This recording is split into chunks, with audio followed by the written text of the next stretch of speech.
मोहतरम जनाब आरिफ शाह साहब लंदन यूके, अस्सलाम वालेकुम।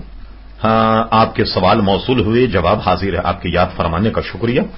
आपने पूछा क्या मीलाद मनाना दुरुस्त है जबकि हुजूर सल्लल्लाहु अलैहि वसल्लम की विलादत की सही तारीख मालूम नहीं।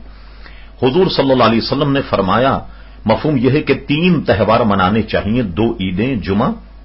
बराए करम अपना नुक्ते नजर बयान फरमाइए। देखिए आरिफ शाह साहब, सबसे पहली बात तो ये कि आपने अपने जहन में ये सोच लिया कि हुजूर की तारीख चूंकि मौजूद नहीं है इसलिए मीलाद मनाना शायद नाजायज होगा। बर्रे सगीर के अजीम मुहद्दिस हजरत अल्लामा शेख मुहक्किक शाह अब्दुल हक मुहद्दिस देहलवी रहमतुल्लाह ताला के मासबत मिन सुन्ना का मुताला कीजिए। शेख मुहक्किक ने एक पूरा बाब इस पर लिखा और पूरे दलाइल दिए हैं कि आला हजरत फाजिल बरेलवी रहमतुल्लाह ताला अलैह, माफ कीजिए, शेख मुहक्किक शाह अब्दुल हक मुहद्दिस देहलवी रहमतुल्लाह ताला अलैह पूरे तहकीक से यह बात बताई कि हुजूर सल्लल्लाहु अलैहि वसल्लम की विलादत 12 रबीउल अव्वल को हुई।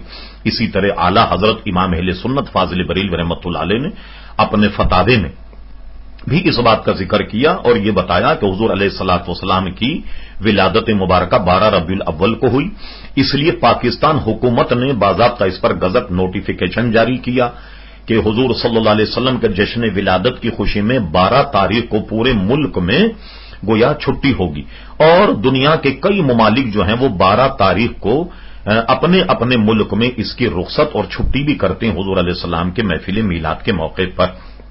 तो ये बात तो अजहर मिन शम्स है, कुछ इख्तिलाफ जरूर है लेकिन ये बात अजहर मिन शम्स और तमाम उम्मत और उलमा इसी तरफ गए कि हुजूर अलैहिस्सलाम की विलादत जो है वो 12 को हुई। अब रहा ये कि इसका मनाना जायज है या नहीं, ये जाहिर है कि मुस्तहब अमर है। जैसा कि आपने फरमाया, बड़ी प्यारी बात कही कि हुजूर ने 3 त्यौहार मनाने को कहा, 2 ईदें और जुमा। आप गौर कीजिए आरिफ शाह साहब, ये तीनों ईदें अगर ये ईदें हैं तो हमें हुजूर के सदक़े में मिली, जुमा भी हुजूर के सदक़े मिला, ईदें हुजूर के सदक़े में मिली, रमजान हुजूर के सदक़े में है, कुरान भी हुजूर के सदक़े में मिला, बल्कि हकीकत तो यह है कि ईमान भी हुजूर के सदक़े में मिला। मुझे बताइए, जिनके सदक़े में ये सारी चीजें मिली हों तो उनका दिन मनाना क्यों नाजायज होगा। अगरचे मीलाद के मनाने पर बेशुमार रसायल और जरायद जो हैं वो गवाह हैं कि वो जायज है और बड़े बड़े अकाबिर उलमा ने इस पर किताबें लिखी। फिर आपने पूछा कि क्या कोई औरत अपने शौहर की खुशी के लिए अपने बाल कटवा सकती है।